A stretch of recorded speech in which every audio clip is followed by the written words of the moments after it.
விஜயகாந்த் அவர்களுக்கு அந்த ஆசை நிறைவேற்றிய மகன்கள். பிரேமலதா பெருமிதம். இணையதளத்தில் வைரலாகும் பிரேமலதா கொடுத்த பேட்டி. வாங்க என்ன தகவல் என்ன செய்துன்னு இந்த வீடியோவில் விரிவாக பார்க்கலாம். அதுக்கு முன்னாடி முதன்முறையாக நம்ம சேனலை ஃபஸ்ட் டைம் பார்க்குறீங்கன்னா சப்ஸ்கிரைப் பண்ணாதவங்களாம் சப்ஸ்கிரைப் பண்ணிக்கோங்க. பெல் பட்டன் சிம்பல் அமைக்கி நம்ம சேனலோட நோட்டிஃபிகேஷனை எனபிள் பண்ணிக்கோங்க.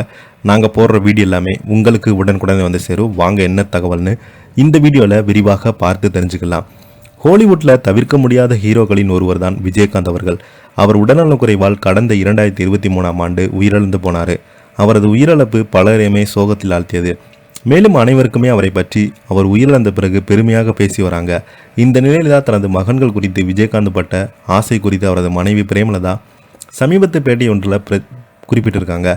கேப்டன் புரட்சி கலைஞர் என்று ரசிகர்களால் அழைக்கப்படுவோர் தான் விஜயகாந்த். மதுரையில் வசதியான குடும்பத்தில் பிறந்தாலும் சினிமாவின் ஆசையின்பால் சென்னைக்கு வந்து இங்கு பல கஷ்டங்களை சந்தித்தாது. ஒரு வழியாக அவருக்கு சினிமா வாய்ப்பு கிடைத்தது. மிளிர தொடங்கினார். ரஜினிகாந்த், கமலஹாசன் உள்ளிட்ட பீக்கில் இருந்தபோதே தனக்கான ஒரு கோட்டையை உருவாக்கி அதில் ரசிகர் பட்டாளத்தை சேர்த்தார். உருவத்திலும் நடிப்பிலும் உருவக்காரர் போல இருந்தாலும் அவரை தங்களின் ஒருவராக ரசிகர்கள் ஏற்றுக்கொண்டாங்க. வில்லனாக அறிமுகமானாலும் ஹீரோவாக நடிக்க வேண்டும் என்பதில் விடாப்படியாக இருந்த ஆசை சந்தித்து காட்டினார். ஒரே வருடத்தில் ஐந்து படங்களுக்கு மேல் நடித்து படு பிஸியாக திகழ்ந்து கொண்டார். ரஜினிகாந்த், கமலா அவர்கள் 100வது படம் சரியாக போல. ஆனால் விஜயகாந்த் நடித்த கேப்டன் பிரபாகரன் பட்டி தொட்டி எங்கும் இப்போது வரைக்கும் கொண்டாடிட்டு வராங்க. அதே போல திரைப்பட கல்லூரியிலிருந்து இயக்குநராக கனவோடு வெளியே வந்த பலருக்குமே முதல் பட வாய்ப்பு கொடுத்த விஜயகாந்த் தான். அது மட்டுமின்றி பல இயக்குநர்கள் விஜயகாந்த் வைத்து தான் முதல் படத்தை இயக்குனாங்க. அந்த அளவுக்கு புதுமுகங்கள் மீது அபார நம்பிக்கை கொண்டிருந்தார். மேலும் சினிமாவில் இருப்பவர்கள் எந்தவித கஷ்டப்படக்கூடாது என்பதற்காக தனது அலுவலகங்கள் தொடர்ந்து உணவு அளித்து வந்தார். இயக்குநர்கள் மட்டுமின்றி விஜய், சூர்யா போன்ற வளர்ந்த நடிகர்கள் படங்களுக்கு கெஸ்ட்ரோல் நடித்து அந்த படங்கள் வெளிச்சம் பாய்ச்சவர் தான் விஜயகாந்த்.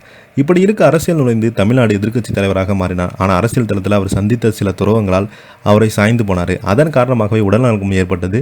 தொடர்ந்து சிகிச்சையில் இருந்த அவர் கடந்த 2023ஆம் ஆண்டு உயிரிழந்து போனார்.